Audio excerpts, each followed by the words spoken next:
9 and 8. අයබෝවන් සුපිම්බර Vesak දිනයක් අප ඔබට ප්‍රාර්ථනා කරනවා. එක්වන් අදත් ඇත දැනගන්න ලංකාවේ අංක එකේ සමබර ප්‍රවෘත්ති විකාශය ලයිව් එට් සමගින් ඔබ හමුවට මම චන්දන ජයසිංහ. මම චොපිකා ගුණසේකර. අදත් මුලින්ම සිරස්තල. සම්බුදු තෙමුගල් සීකරමින් රටපුරා බෞද්ධ ජනතාව නිවෙස්වල සිටම ආමි සහ ප්‍රතිපත්ති පූජාවන් වල විපක්ෂ නායකවරයා සමග සම්බන්ධතා පැවැත් වූ තවත් දස දිනකු ආසාදිතයන් බවට හඳුනා ගැනේ. කොවිඩ් ආසාදිත බන්ධනාගාර රැඳවියන් දෙදෙනෙකු සහ රෝගියෙකු පලා යයි. චීනයේ නිෂ්පාදිත සයිනෝෆාම් එන්නත් මාත්‍රා ලක්ෂ 5ක් අද අලුයම දිවයිනට. ජනපති නියමෙන් එන්නත් කිරීම අද සිට. එක්ස්ප්‍රස් පර්ල් නෞකාවේ ගින්න තවදුරටත්. බහලුම්වල තිබූ ද්‍රව්‍ය මීගමු අවට වෙරළ තීරයට. උපදෙස් නොතකා භාණ්ඩ රැස් කළ අය සොයා පොලිස් විමර්ශනයක්. මරණ දඬුවම ලැබූ සිරකරුවන්ට අද සිට ලැබෙන සහනය. ජීවිතාන්ත සිරදඬුවම නියම වී වසර 25ක සිරදඬුවමක් ගත කරන සියලුම රැඳවියන්ව සිරකරුවන්ව නිදහස් කරනවා. ප්‍රදේශ කිහිපයකට බලපෑ තද සුළඟින් නිවාස හා දේපල රැසකට හානි. යාස් චණ්ඩමාරුතය ඉන්දියාවට.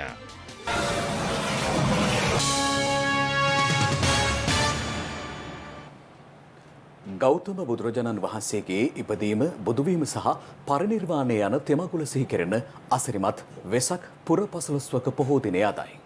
පවතින ගෝලීය කොවිඩ් වසංගත තත්ත්වය හමුවේ ලොව පුරා බෞද්ධ ජනතාව මෙවර වෙසක් උත්සවය නිවෙස් තුළම හිඳමින් ආමි සහ ප්‍රතිපත්ති පූජාවල නිරත වෙමින් සමරනු ලැබුවා.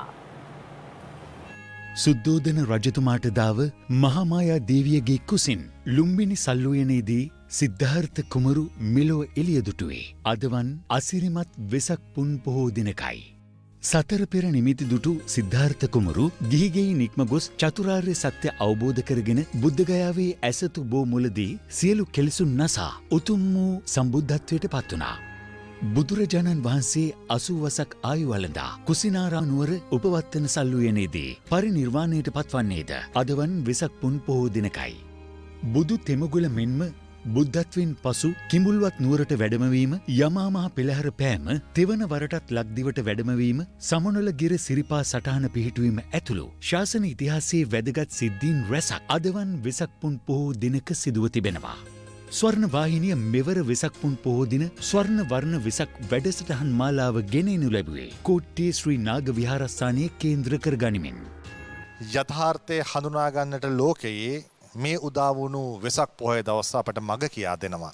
ඔබ නිවසේ රැඳී සිටියේදී අප වෙහෙරේ රැඳී සිටිමින් අද දවස පුරාවටම අමාදහර වෙසක් පුර පසළොස්වක පොහොදා පුණ්‍යවන්ත වැඩසටහන් ඔබ වෙනුවෙන් සිද්ධ කරන්නට අපි අප කැපවන්නට තීරණය කළා. වෙසක් පුන් පොහෝ දින ස්වර්ණ වර්ණ වෙසක් වැඩසටහන් මාලාව අද උදෑසන 6ට ආරම්භ වූයේ පූජ්‍ය වතුරවිල සිරි සුජාත ස්වාමින් වහන්සේ විසින් මෙහෙ වූ අටසිල් සහ බුද්ධ වන්දනාවෙන්. උදෑසන 7ට තරුණ සිතට බොදු සිසිලස වැඩසටහන පැවැත්වුණේ පූජ්‍ය මැදවල ධම්මාධරණී මෙහෙණින් වහන්සේ වැඩමවීමෙන්. අමාධාර දහම් දේශනය අද සිදු කළේ හිඟුරක්ගොඩ හතමුණ ගංගාරාම විහාරවාසී පූජ්‍ය මැදිරිගිරියේ සිද්ධාර්ථ ස්වාමින් වහන්සේ විසින්. අර්ලිගා මන්දිරයේදී අමාදම් සිසිල ධර්මදේශනාව අද පූජ්‍ය කොළුන්නාවේ සිරි සුමංගල හිමියන් විසින් පැවැත් වූ අතර එම දේශනාව ස්වර්ණවාහිනිය ඔස්සේ සජීවීව විකාශය කෙරුණා.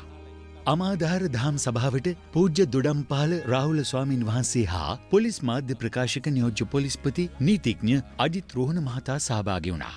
සවස 1ට යුගාසන කාව්‍යමය ධර්ම දේශනාව පැවැත්වූයේ පූජ්‍ය මහබුලන් කුලමේ ගුණරත්න ස්වාමින් වහන්සේ හා පූජ්‍ය පදිය පැලැල්ලේ පඤ්ඤා ජෝති ස්වාමින් වහන්සේ වැඩම කිරීමෙන් පූජ්‍ය පාතේගම ඥානිසර ස්වාමින් වහන්සේ වැඩම වීමෙන් අද අසිනිය ස්වර මනුගුණ ගී වරුණ වැඩසටහන පැවැත්වුණා. පූජ්‍ය මස්සෙන්නේ විජිත ස්වාමින් වහන්සේ විසින් පස්වරු 5:30ට පුනර්ජීව ආශිර්වාද පූජාව පවත්වනු ලැබුවා. ලෝවැසි හැම දෙනාම නිදුක් වේවා නිරෝගී වේවා. මේ අතර අදට යෙදී ඇති උතුම් වෙසක් මංගල්‍ය වෙනුවෙන් ජනාධිපතිවරයා, අග්‍රාමාත්‍යවරයා, විපක්ෂ නායකවරයා, කාදිනල් හිමිපාණන් මෙන්ම මෙරට ඉන්දිය මහකොමසාරිස්වරයාද වෙසක් දින පණිවුඩ නිකුත් කර තිබෙනවා. රටේ පවත්නා වසංගත තත්ත්වය සැලකිල්ලටගෙන සංකේතවත්ව පමණක් වෙසක් මහෝත්සවය පවත්වන ලෙස ත්‍රෛනිකායක මහානායක ස්වාමින් වහන්සේ කළ අනුශාසනාව සිද්ධි දරාගනිමින් සියලු රටවැසියාගේ ආරක්ෂාව සීම සුබ සිද්ධියත් සලකා අසිරිමත් තෙමගුල ශ්‍රද්ධා පෙරදැරිව සිහි නුවණින් යුතුව සැමරීමට කටයුතු කළ යුතු බව වෙසක් දින පණිවුඩයක් නිකුත් කරමින් ජනාධිපති ගෝඨාභය රාජපක්ෂ මහතා පවසනවා. පසුගිය වසරේ මෙන්ම මෙම වසරේද ගෝලීය කොවිඩ් වසංගතය හේතුවෙන් සාමූහික පින්කම්වල නියැලීමට ඇති අවස්ථාව සෞඛ්‍යංශ නිර්දේශ මත තාවකාලිකව අත්හිටුවීමට සිදු වූ බවද ජනාධිපතිවරයා සිය පණිවුඩයෙන් පෙන්වා දෙනවා. ඒත් උතුම් තෙමකුල සිහිපත් කොට තම තමන්ගේ නිවෙස් තුළම රැඳී සිටිමින් ආමිස හා ප්‍රතිපත්ති පූජාවේ යෙදීමට එය බාධාවක් නොකරගත යුතු බවද ජනාධිපතිවරයා නිකුත් කළ වෙසක් දින පණිවුඩයේ සඳහන්. උතුම් වෙසක් සමයේ සැදැහැ සිතින් පෙහෙවස් රකිමින් සැදැහැවත්ව පුරණ පිළිවෙතින් රටේත් ලෝවැසි සියලු ජනතාවගේත් කායික මානසික සියලු පීඩා දුරුවේවායි ප්‍රාර්ථනා කරන බවද ජනාධිපති ගෝඨාභය රාජපක්ෂ මහතා සිය වෙසක් දින පණිවුඩයෙන් පෙන්වා දෙනවා. මේ අතර අග්‍රාමාත්‍ය මහින්ද රාජපක්ෂ මහතාද වෙසක් දිනය වෙනුවෙන් පණිවුඩයක් නිකුත් කර තිබෙනවා. ආමිස හා ප්‍රතිපත්ති පූජාවන්ට මුල් තැන දෙමින් වෙනදා ඉමහා තරසරින් සමරන වෙසක් මංගල්‍ය මෙවර සැමරීමට සිදුවී ඇත්තේ ලෝපුරා පැතිර යන කොයිඩ් වසංගත තත්ත්වය හමුවේ. ඒ නිසා බෞද්ධ දර්ශනයේ එන ඉගැන්වීම් ප්‍රායෝගිකව වටහා ගැනීමටත් බුදුන් වහන්සේ වඩාත් අගයකොට සැලකූ ප්‍රතිපත්ති පූජාවන්ට නැඹුරුවීමටත් මෙම කාලය වඩාත් යෝග්‍ය බව මගේ විශ්වාසයයි. බුදුරජාණන් වහන්සේ දේශනා කොට වදාළ ශ්‍රී සද්ධර්මය නිවැරදිව අවබෝධ කර ගැනීම මෙවන් අභියෝගාත්මක කාලයකට මුහුණදී ධර්මානුකූල ජීවත්වීම සඳහා මනා පිටු බලයක් සපයනවා. උත්තරීතර බුදුදහම බෞද්ධයන්ට පමණක් නොව සමස්ත මිනිස් සංගතියටම උරුම වූවා. සියලු ලෝ සතුනට ඉවසීම, දයාව, කරුණාව හා මෛත්‍රිය පිරි ශ්‍රී සුබ වෙසක් මංගල්‍යයක් වේවා. වෙසක් දින පණිවුඩයක් නිකුත් කරමින් විපක්ෂ නායක සජිත් ප්‍රේමදාස මහතා පෙන්වා දෙන්නේ අතීත යුගයේ සිටම වසංගත රෝග, දුර්භික්ෂ බිය, නියක ආදී විපත් හටගත් සෑම අවස්ථාවකදීම තෙරුවනේ අනන්ත බලය ලෝකවාසීන්ටත් සිරිලක් වැසි ජනතාවටත් පිළිසරණක් වූ බව සත්‍යයක් බවයි. සුබාදහමට සමීපව ස්වකීය ජීවිතයේ උත්තම අවස්ථාවන් සියල්ල සඵල කරගත් බුදුරජාණන් වහන්සේ එයින් ගම්‍ය කළේ සුබාදහම උදෙසා තමන් වහන්සේ තුළ පැවති අසීමිත භක්තිආදරය බවද විපක්ෂ නායකවරයා පෙන්වා දෙනවා. මේ අතර වෙසක් දින පණිවුඩයක් නිකුත් කරමින් අගරාදුගුරු අතිඋතුම් මැල්කම් කාදිනල් රංජිත් හිමිපාණන් පෙන්වා දෙන්නේ රටක් වශයෙන් කොරෝනා ව්‍යසනයෙන් පීඩා විඳිමින් සිටින මොහොතක බුදුන් වහන්සේගේ උතුම් වූ තෙමගුල වඩාත් උත්කර්ෂවත්ව සමරන්නට නොහැකිවත් එහි දහම් පණිවුඩය ගැඹුරින් ජීවත් කරවීමට මේ අවස්ථාවක් කරගත හැකි බවයි. අප කුමන ආගමකට අයත්තුවද අප ජීවිත දැහැමිව ගත කිරීමට මෙම අධ්‍යාත්මික පසුබිම මහඟු අත්වලක් වී ඇති බව කිව යුතු බවද කාදිනල් හිමිපාණන් නිකුත් කළ වෙසක් දින පණිවුඩයේ වැඩිදුරටත් සඳහන්. මේ අතර මෙරට ඉන්දිය මහකුමසාරිස්වරයාද වෙසක් දින පණිවුඩයක් නිකුත් කර තිබෙනවා. බුදුන් වහන්සේගේ පණිවුඩය සෑමට අදාළයි. අද දින ලෝකයේ ගෝලීය කොවිඩ් වසංගතය විසින් මතු කර ඇති පේරණූ පිරු අභියෝගයට මුහුණ දී තිබෙනවා. මේම පූජනීය දිනයේදී බුද්ධ රත්නයේ ආශිර්වාදයෙන් ලෝභම් නිදුක් වේවා ඉද සෑමට සාමීය සහ සුභ සිද්ධිය උදා වේවා ඉහිත ප්‍රාර්ථනා කරමි. භවතු සබ්බ මංගලං සර්වේ භවන්තු සුඛිනः. ඕම් සෑමට තෙරුවන් සරණයි. ජාතික ආරක්ෂාව පිළිබඳව අනියත බියක් ඇතිකර ගැනීමට අවශ්‍ය නොවන බව ආරක්ෂක ලේකම් විශ්‍රාමික ජෙනරල් කමල් ගුණරත්න මහතා නිවේදනයක් නිකුත් කරමින් පවසනවා. එතුමා මෙලෙස නිවේදනයක් නිකුත් කර ඇත්තේ එක්සත් ජනපදය විසින් ශ්‍රී ලංකාව ත්‍රස්තවාදී කාණ්ඩයට ඇතුළත් කර නිකුත් කරන ලද සංචරණ සීමා හේතුවෙන් රට තුළ සිදුවන අසත්‍ය ප්‍රචාරවලට පිළිතුරු ලෙසයි.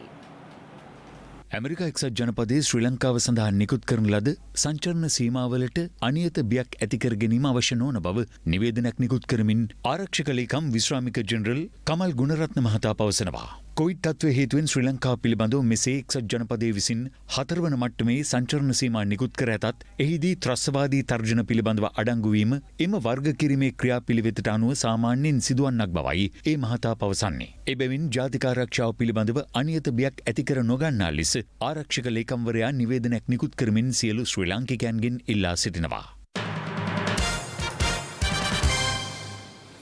කොළඹ වරායට නුදුරින් ගිනිගනමින් පවතින නෞකාවෙන් මුහුදට වැටුණු ද්‍රව්‍ය මෙරට මුහුදු තීරයට ගොඩගසා තිබෙනවා. එම ද්‍රව්‍ය එක්රැස් කිරීම සඳහා ප්‍රදේශීය ජනතාව අද කොවිඩ් සංචරණ සීමාද නොතකමින් වෙරළ තීරයට රැස්ව සිටි අතර ඔවුන් සොයා විශේෂ පොලිස් විමර්ශනයක්ද ක්‍රියාත්මකයි. සිංගප්පූරු දජය යටතේ කොළඹ වරායට නුදුරින් නැංගුරම්ලා තිබූ එක්ස්ප්‍රස් පර්ල් නෞකාවේ ගින්න මේ වන විට එහි අභ්‍යන්තරයටත් ව්‍යප්ත වී තිබෙනවා. පාලනයකින් තොරව නෞකාව තුළ ඇවිලෙන දැවන්ත ගින්න මර්ධනය කිරීම සඳහා ශ්‍රී ලංකා ගුවන් හමුදාව අදත් දැඩි පරිශ්‍රමයක් දරනු ලැබුවා. නෞකාවේ ඇති වූ ගෙන්න හේතුවෙන් එහි ගබඩා කර තිබූ බහලුම් 20ක් පමණ මුහුදට ඇදවැටි ඇති අතර එසේ වැටුණු බහලුම් අතර තිබූ ඇතැම් ද්‍රව්‍ය අද මීගම වෙරළ තීරයට ගොඩගසා තිබුණා. වත්තල උස්වැටකෙයා ප්‍රදේශයේ සිට මීගම මුහුදු තීරයේ දෙසට කැපුම්ගොඩ සෙත්තපාඩුව දුන්ගල් පිටිය තලාහේන වැනි ප්‍රදේශවලට එම ද්‍රව්‍ය ගොඩගසා තිබූ අතර එම ද්‍රව්‍ය එකතු කිරීම සඳහා ප්‍රදේශීය ජනතාව පැමිණ සිටියේ කොවිඩ් සංචරණ සීමාද නොතකමින්. මේ අතර සංචරණ සීමා උල්ලංඝනය කරමින් නැවෙන් ගොඩගැසූ ද්‍රව්‍ය එක්රැස් කිරීමට පැමිණි අයවලුන් සම්බන්ධයෙන් ඉදිරියේදී නීතිය ක්‍රියාත්මක කරන බව පොලිස් මාධ්‍ය ප්‍රකාශක නියෝජ්‍ය පොලිස්පති අජිත් රෝහණ මහතා පවසනවා.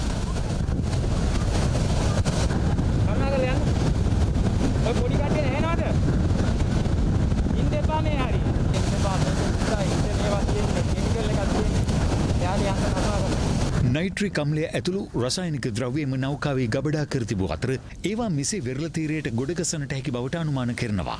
අපි ඊයේ දිනේ සිටම දැනුවත් කිරීම කෙරුවා කිසිම ආකාරයකින් මෙම් බාහන්න අල්ලන්න එපා ආසන්නයට යන්න එපා විවෘත කරන්න එපා කියලා. මොකද අපි දිගින් දිගටම මේ කියනවා මේව ඇතුලේ අන්තරායකර භාණ්ඩ අඩංගු වෙලා තිබුණා. ඉතින් මේ අන්තරායකර භාණ්ඩ තියෙන මොන කන්ටේනර් එකේද මොන බහලුමේද කියන එක අපිට දැන් කියන්න බෑ. මේ ඔක්කොම විසිරලා මිශ්‍ර වෙලා තියෙන්නේ. ඉතින් ඒක නිසා යම්කිසි කෙනෙක් මේවා විවෘත කරලා මේවා ආසන්නයට ගිහිල්ලා තමගේ ජීවිතයට පවා තර්ජනයක් වෙන දෙයක් වෙන්නට පුළුවන්. ඉතින් ඒ අවදානම ගන්න එපා කියලා අපි දිගින් දිගටම ජනතාවට ඉල්ලා සිටිනවා. පැහැදිලි කරනවා. මේ අතර නෞකාවේ ඇතිව ඇති ගින්න හේතුවෙන් එහි යම් තෙල් කාන්දුවක් සිදු ඇති බවටද තොරතුරු වාර්තා වනවා. තෙල් පැල්ලම සඳහා අපි අවශ්‍ය වන සියලුම උපකරණ ආයතන සහ කාර්ය මණ්ඩලය සූදානම් කරලා ස්ටෑන්ඩ් බයි තබාගෙන තිබෙනවා. පාලනය කිරීමට අපහසු මට්ටමේ පවතින ගින්න නිවීම සඳහා ඉන්දියාවේ විශේෂ යාත්‍රා කිහිපයක්ද එම සානයට ළඟා වී තිබෙනවා. මේ අතර දික්කෝවිට හලාවත සහ වැල්ලවත්ත පානදුර අතර මුහුදු තීරයේ විශේෂ ආරක්ෂක වැඩපිළිවෙලක් නාවික හමුදාව විසින් ක්‍රියාත්මක කර තිබෙනවා. එසේම එක්ස්ප්‍රස් පර්ල් නෞකාව ගිනිගැනීම හේතුවෙන් සිදුවන පරිසර හානිය වැළැක්වීමට අවශ්‍ය පියවර ගනිමින් සිටින බව මධ්‍යම පරිසර අධිකාරියද දැනුම් දෙනවා. එම අධිකාරිය ජනතාවට දැනුම් දෙන්නේ නෞකාවෙන් විසිරුණු ද්‍රව්‍ය හේතුවෙන් යම් පරිසර හානියක් සිදු ඇතොත් 1981 ක්ෂණික ඇමතුම් අංකයට වහා දැනුම් දෙන ලෙසයි.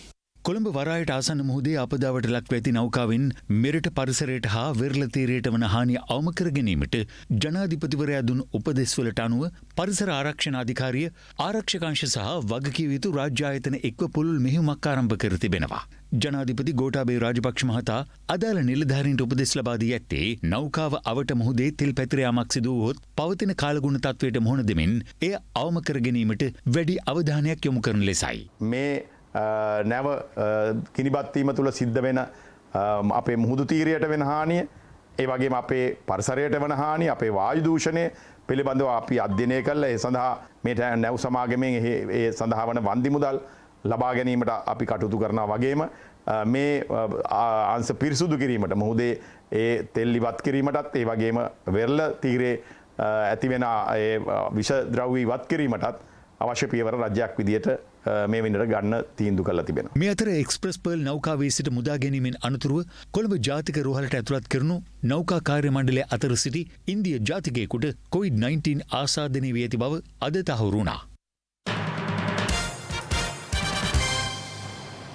COVID-19 ආසාදිත රෝගියෙකු සහ බන්ධනාගාර රැඳවියන් දෙදෙනෙකු සෞඛ්‍යංශ මගහැර පලා ගොස් තිබෙනවා. ඔවුන් සෙවීම සඳහා මේ වන විටත් විමර්ශන ක්‍රියාත්මකයි. මේ අතර අදත් මෙරටින් COVID-19 ආසාදිතයින් 2325 දෙනෙකු වාර්තා වූ බව යුද හමුදාපති ජෙනරල් ශවේන්ද්‍ර සිල්වා මහතා සඳහන් කළා. ඒ අනුව මේ වන විට වාර්තා වී ඇති සමස්ත කොවිඩ් ආසාදිතයින් සංඛ්‍යාව 1,72,225ක්. දිස්ත්‍රික්ක 25න්ම ඊයේ කොවිඩ්-19 ආසාදිතයන් වාර්තා වුණා. ඊයේ ආසාදිතයන් 2728 දෙනෙකු මෙරටින් වාර්තා වූ අතර ඉන් 2706 දෙනෙකු අලුත් අවුරුදු පොකුරට අදාළව වාර්තා වූ ආසාදිතයන්. තවත් ආසාදිතයන් 22 දෙනෙකු වාර්තා වී තිබුණේ විදේශගතව සිට දිවයිනට පැමිණ නිරෝධායනය වන පුද්ගලයන් අතරින්. ඊයේ වාර්තා වූ ආසාදිතයන්ගෙන් වැඩිම ආසාදිතයන් පිරිසක් වාර්තා වී තිබුණේ ගම්පහ දිස්ත්‍රික්කයෙන්. එම සංඛ්‍යාව 558ක්. කොළඹ දිස්ත්‍රික්කයෙන් ආසාදිතයන් 522 දෙනෙක් වාර්තා වුණා. කොල්ලුපිටිය පෞද්ගලික රෝහලක ප්‍රතිකාර ලබමින් සිටි කොවිඩ්-19 ආසාදිතයෙකු ඉන් පලා ගොස් තිබෙනවා. ඔහු අම්පාර ප්‍රදේශයේ පදිංචි මොහමඩ් රිකාස් නැමැති පුද්ගලයෙකු බවයි පොලිසිය පැවසුවේ. මේ පුද්ගලයා අම්පාර වරිපතංචේන ප්‍රදේශයේ පදිංචි මොහමඩ් රිකාස් නැමැති අයෙකු බවට හඳුනාගෙන තිබෙනවා. ඊයේ සන්ධ්‍යා කාලයේදී රෝහලේ සිටියේදී මේ පුද්ගලයා පලා ගොස් ඇති බවටයි වාර්තා වෙන්නේ. මොහු සම්බන්ධයෙන් යම් තොරතුරක් තිබේ නම් 071 859යි 15යි 79 දරන කොල්ලුපිටිය පොලිස් ස්ථානාධිපතිවරයාගේ දුරකථන අංකයට දැනුම් දෙන ලෙස මහජනතාවගෙන් කාරුණිකව ඉල්ලා සිටිනවා. මේ අතර බූස්ස බන්ධනාගාරයේ සිටියේදී කොවිඩ්-19 ආසාදනය වූ රිමාන්ඩ් රැඳවියෙකු ප්‍රතිකාර සඳහා අඟුණකොළ පැලැස්ස ප්‍රතිකාර මධ්‍යස්ථානයේ වෙත රැගෙන යමින් සිටියේදී පලා ගොස් තිබෙනවා. බන්ධනාගාර මාධ්‍ය ප්‍රකාශක බන්ධනාගාර කොමසාරිස් පාලන චන්දන ඒකනායක මහතා පැවසුවේ එම පුද්ගලයා ඊයේ රාත්‍රියේ වඳුරබ ප්‍රදේශයේදී බන්ධනාගාර බස් රථයෙන් පැන පලා ගොස් ඇති බවයි. සැකකරු පානදුර ප්‍රදේශයේ පදිංචි 27 හැවිරිදි පුද්ගලයෙකු වන අතර මද්‍රව්‍ය සම්බන්ධ සැකකරුවෙක් වන බවයි චන්දන ඒකනායක මහතා පැවසුවේ. මේ අතර කිලිනොච්චි රෝහලේ ප්‍රතිකාර ලබමින් සිටි කොවිඩ්-19 ආසාදිත රැඳවියෙකුද පලා ගොස් තිබෙනවා. බන්ධනාගාර මාධ්‍ය ප්‍රකාශකවරයා පැවසුවේ මෙම ආසාදිතයා රෝහලේ වැසිකිළියක කවුළුවකින් පලා ගොස් ඇති බවට වාර්තා වී ඇති බවයි. ඔහු කොළඹ ප්‍රදේශයේ පදිංචි 38 හැවිරිදි පුද්ගලයෙක් වන අතර සොරකම් කිරීමේ සිද්ධියකට සම්බන්ධ සැකකරුවෙක්. මේ වන විට කොවිඩ්-19 ආසාදිතව ප්‍රතිකාර ලබන විපක්ෂ නායක සජිත් ප්‍රේමදාස මහතාගේ කාර්ය මණ්ඩල සමාජිකයන් 10 දෙනෙකුටද කොවිඩ්-19 ආසාදනය වී ඇති බව තහවුරු වී තිබෙනවා. කොවිඩ්-19 ආසාදිතයන් වෙනුවෙන් ගම්පහ රෝහලේ ස්ථාපිත කර ඇති විශේෂ ඒකකය අද විවෘත කෙරුණා. ඒ ප්‍රාථමික සෞඛ්‍ය සේවා වසංගත රෝග හා කොවිඩ් රෝග පාලන කටයුතු රාජ්‍ය අමාත්‍ය විශේෂඥ වෛද්‍ය සුදර්ශනී ප්‍රනාන්දුපුල්ලි මහත්මියගේ ප්‍රධානත්වයෙන් කොවිඩ්-19 ආසාදිත තවත් මරණ 28ක් සෞඛ්‍ය සේවා අධ්‍යක්ෂ ජනරාල්වරයා විසින් ඊයේ තහවුරු කළා. ඉන් ආසාදිත මරණ 5ක් සිදු ඇත්තේ ඊයේ දිනේදී. සෙසු ආසාදිත මරණ 23 පසුගිය මැයි 18ත් 24ත් අතර වාර්තා වී තිබෙනවා. ලබන ජූනි මාස පළමුවෙනිදා සිට ක්‍රියාත්මක වන පරිදි මගින් සඳහා ගුවන් තොටුපළ විවෘත කරන බව සිවිල් ගුවන් සේවා අධිකාරිය පවසනවා. කෙසේ වෙතත් මෙරට ගුවන් තොටුපළට පැමිණෙන ගුවන් යානාවල පැමිණිය හැකි උපරිම මගින් සංඛ්‍යාව 75කට සීමා කර තිබෙනවා. කෙසේ වෙතත් ඕනෑම ගුවන් මගියෙකු මෙරටට පැමිණීමට පෙර දින 14ක කාලය තුළ ඉන්දියාවේ සංචාරය කර ඇතනම් ඔහුට රටට ඇතුළු වීමට අවසර නොලැබෙන බවයි සිවිල් ගුවන් සේවා අධිකාරිය සඳහන් කළේ. චීනය නිෂ්පාදිත සයිනෝෆාම් එන්නත් මාත්‍රා ලක්ෂ 5ක තොගයක් අද අලියම දිවයිනට රැගෙන ආවා. චීන රජයේ ප්‍රධානයක් ලෙස ලැබුණු මෙම එන්නත් අද සිටම භාවිත කරන ලෙස ජනාධිපති ගෝඨාභය රාජපක්ෂ මහතා අදාළ නිලධාරීන්ට උපදෙස් ලබා දී තිබෙනවා. චීන රජයෙන් මෙරටට ප්‍රධානයක් ලෙස ලබා දුන් සයිනෝෆාම් එන්නත් මාත්‍රා ලක්ෂ 5ක් රැගත් ශ්‍රී ලංකන් ගුවන් යානයේ කටුනායක බණ්ඩාරනායක ජාත්‍යන්තර ගුවන් තොටුපළට ළඟා වුණේ අද අලුයම 12:30ට පමණ. මෙම එන්නත් තොගය නිල වශයෙන් මෙරටට බාර දීම සිදු කෙරුණේ චීනයේ මෙරට තානාපතිවරයා විසින්. සෞඛ්‍ය අමාත්‍ය පවිත්‍ර වන්‍යාරච්චි මහත්මිය විසින් නිල වශයෙන් අදාළ එන්නත් තොගය බාරගත්තා. මෙම අවස්ථාවට නාමල් රාජපක්ෂ, ප්‍රසන්න රණතුංග, මහාචාර්ය චන්න ජයසුමන යන අමාත්‍යවරුන් ඇතුළු පිරිසක් එක්ව සිටියා. චීනයේ මේ වෙනකොට නිෂ්පාදනය කරන අනෙකුත් ප්‍රධාන එන්නත තමයි සයිනෝවැක් කියන එන්නත. එය ශ්‍රී ලංකාව තුළ නිෂ්පාදනය කිරීම සඳහා අප මාස කිහිපයක් තුළ පුරාම සාකච්ඡා කරලා මේ වෙනකොට ඒක සාර්ථකත්වයට පත් වෙලා තියෙනවා. ඒ සඳහා චීන රජයේ සම්පූර්ණ අනුග්‍රහය ආශිර්වාදය ලැබෙන බව එතුමා ප්‍රකාශයට පත් කරනු ලැබුවාද. අප බලාපොරොත්තු වෙනවා සයිනෝවැක් එන්නත අපේ රටේ සහ චීනයේ අවුල් නිෂ්පාදනයක් හැටියට ඉදිරි මාස 2ක පමණ කාලයේදී අපේ රට තුළ නිෂ්පාදනය කරන්න. ඒ සඳහා කුණ්ඩසාලේ ප්‍රදේශයේ පිහිටවලා තියෙන කර්මාන්ත ශාලාවක මේ වෙනකොටත් මූලික කටයුතු අපි සූදානම් කරගෙන යනවා. ශ්‍රී ලංකාව මිලදීගත්තු මිලග එන්නත් ඔගේ මාසයක් ඇතුළත මෙරටට ලබා දෙන්න කටයුතු කරනවා. මෙට සමගාමීව චීන රජය මගින් වෛද්‍ය උපකරණ තොගයක් ප්‍රදානය කිරීමටත් බලාපොරොත්තු වෙනවා. මේ ආකාරයෙන් වෛද්‍යමය ආධාර විතරක් නෙවෙයි ඉදිරියේදී දෙරට අතර ආර්ථික සංවර්ධනය ශක්තිමත් කරන්නත් අපි බලාපොරොත්තු වෙනවා. මෙම එන්නත් අද සිටම ජනතාවට ලබා දීමට පියවර ගන්නා ලෙස ජනාධිපති ගෝඨාභය රාජපක්ෂ මහතා සෞඛ්‍ය බලධාරීන්ට දැනුම් දී තිබෙනවා. ඒ අනුව සයිනෝෆාම් මෙන්නත් ලබා දීම අද කුරුණෑගල ප්‍රදේශයේදී සිදු කෙරුණා. පැහැදිලිව අතිගව ජනාධිපතිතුමා කොවිඩ් කමිටුව සංඛ්‍යාලයකන අනුකූල වෛද්‍යවරුන්ගේ උපදෙස් මත මේ රටේ එන්නත් කරන වැඩසටහනක් හදලා තියෙනවා. ඒ අනුව මේ රටේ දිය යුතු හැම කෙනාටම එන්නත් ලබා දෙන්න උපදෙස් දීලා තියෙනවා අතිගව ජනාධිපතිතුමා විසින්. ඒ වගේම ආණ්ඩුවක් විදිහට අපි ඒකට අනුමැතිය දීලා තියෙනවා. ඒ අනුව අපි බලාපොරොත්තු වෙනවා ඉතාමත් ඉක්මනට මේ අවශ්‍ය සියලු දෙනාටම එන්නත් ටික ලබා දෙන්න. ඉතින් අද වයඹ පළාතේ අපි ආරම්භ කරා. මේ අතර හෙට දිනේ සයිනෝෆාම් මෙන්නත ලබා දීම සම්බන්ධයෙන් යුද හමුදාපති ජෙනරල් ශවීන්ද්‍ර සිල්වා මහතාගෙන් අප කළ විමසීමකදී ඔහු පැවසුවේ ජනාධිපතිතුමාගේ උපදෙස් පරිදි කුරුණෑගල මාතර සහ ගාල්ල දිස්ත්‍රික්කවල හෙට දිනේ එන්නත ලබා දීම සිදු කරන බවයි. වසංගත රෝග විද්‍යාංශයේ නිර්දේශ කළ අදාළ දිස්ත්‍රික්කවල තෝරාගත් ප්‍රදේශවල මෙම එන්නත ලබා දීම සිදු කරන බවයි යුද හමුදාපතිවරයා වැඩිදුරටත් පැවසුවේ. මේ අතර සෞඛ්‍ය කාර්ය මණ්ඩල සමාජිකයන් පිරිසකට ඇස්ට්‍රාසෙනකා කොවිෂීල්ඩ් එන්නතේ දෙවන මාත්‍රාව ලබා දීම කොළඹ අක්ෂි රෝහලේදී අද සිදු කෙරුණා. එන්නත ලබා ගැනීම සඳහා ලියාපදිංචි නොවූ පිරිසක්ද පැමිණීමත් සමග ඇති වූයේ උණුසුම් තත්ත්වයක්. මෙම උණුසුම් තත්ත්වය සම්මතයකට පත් කිරීම සඳහා පොලිසියටද මැදිහත් වීමට සිදු වුණා. පාරේ හුඟක් දෙනෙක් ඉන්නවා කොහෙන් ආවද කවුද කියලා අපි දන්නේ නැහැ. නමුත් සෞඛ්‍ය සේවක වශයෙන් අපිට උවමනාවක් තියෙනවා අපේ කාර්ය මණ්ඩලයට වැක්සින් එක විතර ගන්න. නමුත් ඒකට අපිට අවස්ථාවක් නැහැ. එතන අපි වැක්සින් එක දෙන්නේ සෞඛ්‍ය සේවකයන්ට. ඒ කාර්ය මණ්ඩලයට සෞඛ්‍ය කාර්ය මණ්ඩලයට සහ වෛද්‍යවරුන්ට. ඒ ඇරෙන්න අපි වෙන කිසිම බාහිර පුද්ගලයන්ට දෙන්නේ නැහැ. අර බාහිර පුද්ගලයන් මෙතනට ඇවිල්ලා උත්සාහ කරනවා මෙතන මුදල් ලබාගෙන මේක ඇතුළේ වැක්සින් කරන්න එහෙම දෙන්නේ නැහැ. ලියාපදිංචි ක්‍රමවේදයකට අනුව විතරයි දෙන්නේ. මේ අතර නිරෝධායන නීති උල්ලංඝනය කළ පුද්ගලයන් 686 දෙනෙකු ඊයේ දිනය තුළ අත්අඩංගුවට ගෙන ඇති බව පොලිස් මාධ්‍ය ප්‍රකාශක නියෝජ්‍ය පොලිස්පති අජිත් රෝහණ මහතා ප්‍රකාශ කළා. ඒ අනුව ඉකුත් ඔක්තෝබර් මාස 30 වෙනිදා සිට මේ දක්වා කාලය තුළ නිරෝධායන නීති උල්ලංඝනය කිරීම සම්බන්ධයෙන් අත්අඩංගුවට ගෙන ඇති සමස්ත පුද්ගලයන් සංඛ්‍යාව 14179ක් වන බවයි පොලිස් මාධ්‍ය ප්‍රකාශකවරයා වැඩිදුරටත් සඳහන් කළේ. දෙවයින පුරා ඊයේ දිනේ තුල తాවකාලිකව ලිහිල් කළ සංචරණ සීමා ඊයේ රාත්‍රී 11 සිට යලි දැඩිව ක්‍රියාත්මක කර තිබෙනවා. එම සංචරණ සීමා ලබන 31 වෙනිදා අලුයම 4 දක්වා ක්‍රියාත්මකයි. ඊයේ අත්‍යවශ්‍ය භාණ්ඩ මිලදී ගැනීම සඳහා සංචරණ සීමා ලිහිල් කළ අවස්ථාවේදී නිරෝධායන නීති උල්ලංඝනය කිරීම, මුහුණු ආවරණ නොපෙළඳීම හා දුරස්ථ භාවයේ තබා නොගැනීම සම්බන්ධයෙන් පුද්ගලයන් 686 දෙනෙකු අත්අඩංගුවට ගෙන ඇති බව පොලිස් මාධ්‍ය ප්‍රකාශක නියෝජ්‍ය පොලිස්පති අජිත් රෝහණ මහතා ප්‍රකාශ කළා. සංචරණ සීමා බලපැවැත්වෙන කාල සීමාව තුළ අත්‍යවශ්‍ය සේවාවලට අයත් පුද්ගලයින්ට සහ රථවාහනවලට පමණක් ගමන් කිරීමට අවසර ලබා දී ඇති අතර සංචරණ සීමා උල්ලංඝනය කරන්නන් සොයා දිවයින පුරා ප්‍රදේශවල පොලිසිය විශේෂ කාර්ය බලකාය හා ගුවන් හමුදාව එක්ව අදත් මෙහෙයුම් ක්‍රියාත්මක කළා. මොකටද ඔයාලේ සල් කරනවද? මාරිද අවද කරලා යවනවා.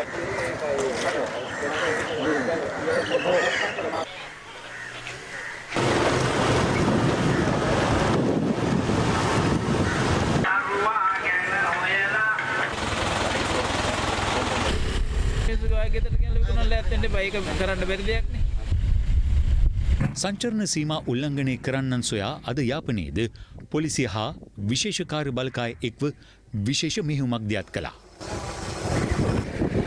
මේ කොරෝනා වෛරස් එක පැතිරී යාම වළක්වන්න ඕන හොඳම මාර්ගය තමයි අපි මේක අදින් ක්‍රියාත්මක කරන්න ඕන නීතිය. මේ ගෙවෙන්නේ වසංගත කාලයක්. මේ උවදුරින් බේරෙන්න හැමෝම ගෙදරට වෙලා ඉන්න කාලයයි. ඒත් එහෙම ඉන්න බැරි පිරිසක් ගැන පසුගියදා අපි පත්තරේ වැඩසටහනින් රටටම පෙන්නුවා. ඊට හිත ඇති මිනිසුන් බොහොමයකගේ උපකාර ලැබුණා. අදත් මේ උතුම් පුන් පෝදා එවැනි මිනිසුන් එක්ක ස්වර්ණවාහිනි අපිත් පිටකොටුවට ගියේ ඒ අසරණ මිනිසුන් වෙනුවෙන් තෑගි බොහොමයක් අරන්. කොළඹ පිටකොටුව යාචකයන් නිතර ගැවසෙන තැනක්. කොවිඩ් වසංගතයත් එක්ක මේ අයට ඉන්න වෙලා තියෙන්නේ පිටකොටුවේ තැන් තැන්වල. ඒ ගැන පසුගිය සෙනසුරාදා පත්තරේ වැඩසටහන තුළින් රටටම කියන්න අපිට හැකි වුණා. ඒ දවසේ ඉඳලා හිත් ඇති මිනිසුන් බොහොමයක් මේ අසරණ ඇත්තන්ට කෑම බීමෙන් උදව් උපකාර කළා. අද උතුම් වෙසක් පුන් පොහෝදා මේ අයට කෑම බීම පමණක් නෙවෙයි බේත් හේත් එක්ක තවත් බොහෝ දෑ රැගෙන අපේ රටේ ව්‍යාපාරික ඇත්තෝ ස්වර්ණවාහිනියත් එක්ක පිටකොටුවට ආවා. මේ ජනතාවට ආහාර වේලක් විතරක් නෙවෙයි දෙන්නේ. ඔවුන්ගේ ප්‍රතිශක්තිකරණය වැඩි කිරීම සඳහා අපි විටමින් ලබා දීමටත් කටයුතු කරනවා.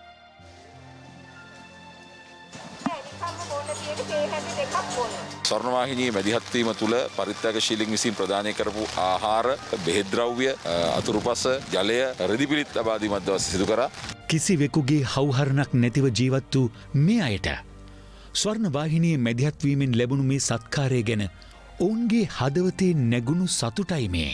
මට ගොඩා සන්තෝසයි අද මේ පොය දවසේ මට පොරවන්න දුන්නා කෑම දුන්නා වතු ලොකෝම පිනක් මගේ වසංගතයෙන් මේ අයටත් වසං වෙන්න බැහැ. ඒ නිසා අද මේ අසරණයින්ට මේ විදිහට වෛද්‍ය සත්කාරයකුත් ලැබුණා. ස්වර්ණවාහිනියක් ශ්‍රී ලංකා පොලිසියත් එක්ක එකතු වෙලා මේ කරන සත්ගුණවත් කාර්යයට වෛද්‍යවරියක් විදියට මටත් සහභාගී වෙන්න ලැබීම ගැන ඇත්තටම මට සතුටුයි. මෙවන් අසරණ ජනතාවට දුකේදී පිහිටවීමට ස්වර්ණවාහිනී පත්තරයට හැකිවීම ගැන අපට දැත්තේ නිහතමානී සතුටක්.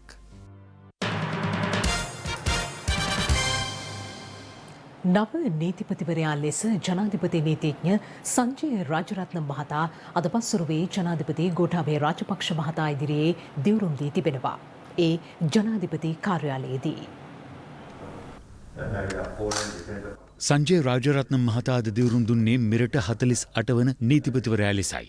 නීතිපති දෙපාර්තමේන්තුවේ වසර 34ක සේවා කාලයක් සපුරා ඇති රාජරත්න මහතා රජයේ ජ්‍යෙෂ්ඨ අධිනීතිඥ නියෝජ්‍ය සොලිසිටර් ජෙනරාල් අතිරේක සොලිසිටර් ජෙනරාල් ජ්‍යෙෂ්ඨ අතිරේක සොලිසිටර් ජෙනරාල් සහ වැඩබලන සොලිසිටර් ජෙනරාල් යන ධුරයන් හොබවා තිබෙනවා. කොළඹ ශාන්ත පීතර විද්‍යාලයේ සහ රාජකීය විද්‍යාලයේ අධ්‍යාපනය හදාරා ඇති ඔහු නීතිවේදී උපාධිය හදාරා ඇත්තේ ලන්ඩනයේ ක්වීන් මේරි විශ්වවිද්‍යාලයෙන්. සංජය රාජරත්න මහතා එංගලන්තයේ සහ වේල්සේ සොලිසිටර් නිර්තදිග මෝසම් තත්ත්වය මේ වන විට දිවයින් හරහා ස්ථාපිත වී ඇති බව කාලගුණ විද්‍යා දෙපාර්තමේන්තුව නිවේදනය කරනවා. ඒ අනුව බස්නාහිර සබරගමුව මධ්‍යම සහ වයඹ පළාත්වලත් ගාල්ල සහ මාතර දිස්ත්‍රික්කවලත් විටින් විට වැසි ඇති විය හැකි බවයි එම දෙපාර්තමේන්තුව නිවේදනය කරන්නේ. නිර්තදිග මෝසම් සක්‍රිය වීම හේතුවෙන් සබර්ගමුව පළාතේත් මහනුවර සහ නුවරඑළිය දිස්ත්‍රික්කවල ඇතැම් ස්ථානවලට මිලිමීටර් 75කට වැඩි වැසි ඇතිවන බව කාලගුණ විද්‍යා දෙපාර්තමේන්තුව නිවේදනය කරනවා. දිවයින හරහා සුළඟේ වේගයද විටින් විට පැයට කිලෝමීටර් 50 හෝ 60 දක්වා වැඩි විය හැකි බවයි ඔවුන් පවසන්නේ. පසුගිය දින කිහිපය පුරාවට දිවයිනට බලපෑ අයහපත් කාලගුණ තත්ත්වයේ හේතුවෙන් රත්නපුර දිස්ත්‍රික්කයට ඇදහැළුණු වර්ෂාව හේතුවෙන් කළු ගඟ සහ වේ ගඟ යන ගංගා පිටාර මට්ටමට පැමිණියා. රත්නපුර ප්‍රාදේශීය ලේකම් කොට්ටාශයේ සහ ඇලපාත ප්‍රාදේශීය ලේකම් කොට්ටාශයේ ග්‍රාම සේවා වසම් 10කට අධික සංඛ්‍යාවක් මේ වන විටත් ගංවතුරු තත්ත්වයෙන් පීඩා විඳිනවා. ඒ ගොඩ කරන එක ප්‍රශ්නයක් නම් කනුවල ගියක් තමයි.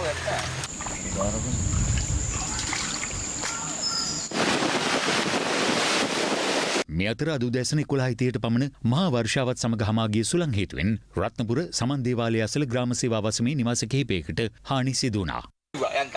පොඩි ළමයාත් එක්ක ගියා සිටි. ෆොටෝ එකකට. කුරුවිට ප්‍රාදේශීය ලේකම් කොට්ටාශයට ඇත් දිද්දෙනිය උඩවංගුව ප්‍රදේශයේ කන්දක කොටසක් නායාම හේතුවෙන් එම ප්‍රදේශයේ පවුල් 7ක පුද්ගලයන් ඉවත් කෙරුණා. පවතින අයහපත් කාලගුණ තත්ත්වයත් සමග ඇදහැළුණු අධික වර්ෂාපතනයත් සමග මේ වන විට කළුතර දිස්ත්‍රික්කයේ බුලත් සිංහල ප්‍රදේශයේ ස්ථාන ගණනාවක පහත් බිම් ඇතුළු මාර්ග රැසක් ජලයෙන් යට වී තිබෙනවා. අද දහවල් පැවති සුළං හේතුවෙන් බුලත් සිංහල හල්වතුර ප්‍රදේශයේ පිහිටි නිවසක් මතට ගසක් කඩා වැටීමෙන් නිවසට හානි සිදුව තිබුණේ මෙලෙසින්. සීයා එහෙම ඇතුලේ ඉර වෙලා හිටියේ. අයියා එළියට ආව රෙදි ටික ගන්න. ඒක මම දැක්ක ගමන් මායි මල්ලි දෙන්නම දුවගෙන ආවා. කැකුලලිය මාර්ගයේ අධිබැලති විදුලි රැහන් පද්ධතියක් මතට විශාල ගසක් කඩා වැටීමෙන් එම විදුලි රැහන් පද්ධතියට බරපතල හානි සිදුව තිබෙනවා. කොළඹ අවිස්සාවේල ප්‍රධාන මාර්ගයේ කළුවක්ගල පොලිස් මුරපොළ අසල මාර්ගයට විශාල ගසක් පෙරලීමෙන් එම ස්ථානයේ පිහිටි පොලිස් මුරපොළට හානි සිදු වුණා. මධ්‍යම කඳුකරේ බටහිර බෑවුම් ප්‍රදේශවල තවදුරටත් කඩින් කඩ වැසි සහ පවතින සුළං තත්ත්වයේ හේතුවෙන් 60 නුවරඑළිය ප්‍රධාන මාර්ගයේ ස්ථාන කිහිපයකම පස් කඳු කඩා වැටීම් වාර්තා වනවා. ඇතැම් ස්ථානවල විදුලි රැහන් මතට ගස් පෙරලීමෙන් විදුලි බල සැපයීමට බාධා මතු ඇතැයි අප වාර්තාකරු පැවසුවා. හරංගල නාවලපිටිය මාර්ගයේ කොත්මලේ ජලාශය ආසන්නින් ගිලා බැසීමකට ලක් වුණා.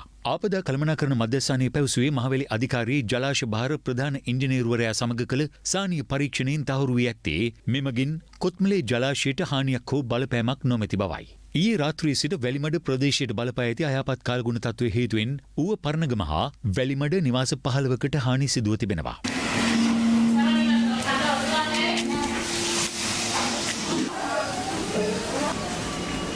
එතන මම නිදාගෙන හිටියේ පුතා ඊට පස්සේ එයා ඇඳෙන් නිදාගෙන හිටියේ.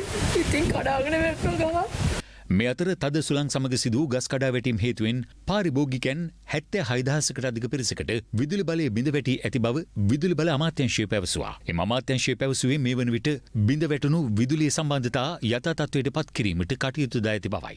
මේ අතර ත්‍රිකුණාමලය තිරකඩවුරු ගම්මානයෙන් දීවර කටයුතු සඳහා මුහුදුගේ යාත්‍රාවක් අතුරුදන්ව තිබෙනවා. අප වාර්තාකරු පැවසුවේ පසුගිය 23 වනදා මුහුදුගේ දීවරින් තිදෙනෙකු එලෙස අතුරුදන්ව ඇති බවයි. ඊයේ පෙරවරුවේ එම දීවර යාත්‍රාව සොයා තවත් යාත්‍රා 10ක් පමණ අතුරුදන් වූ ප්‍රදේශය කරා යාත්‍රා කළද අනතුරටපත් යාත්‍රාව සොයා ගැනීමට හැකි වී නැහැ. ಮುಂದಿನದು ಕಡಲಿಪುರ ಬೋಟ್ ಎಂಗಡ ಮರುಮಣುಂಡು පෙරේදා අපේ පවුලේ ඥාතීන් පිරිසක් මුහුදු ගියා. ගිය කට්ටිය තාම ආවේ නැහැ. අපි ඊයේත් අදත් ඒ අයව සෙව්වා. නමුත් තාම හම්බ වුණේ නැහැ. මේ අතර පසුගිය දින කිහිපය පුරා දිවයිනට බලපෑම් ඇති කළ යාස් ඡණ්ඩ සුලිකුණාටුව දිවයිනෙන් බැහැරට ගමන් කර ඇති බව කාලගුණ විද්‍යා දෙපාර්තමේන්තුව සඳහන් කළා. පසුගිය දිනවල බලපාපු යාස් සුලිකුණාටුව ක්‍රමයෙන් දිවයිනෙන් බැහැරට දැන් ගමන් කරලා තියෙන්නේ. විශේෂයෙන්ම මේක අද දහවල් කාලයේ වෙනකොට උතුරු ඔදිසා වෙරළබඩ තීරයෙන් ඉන්දියාවේ වෙරළබඩ තීරයෙන් ගොඩබිමට ඇතුළු වෙන ලකුණු තමයි පහළ වෙලා තියෙන්නේ. ඒ සමගින් අදට අප සමුගන්නවා. සුබ රාත්‍රියක්. සුබ රාත්‍රියක්.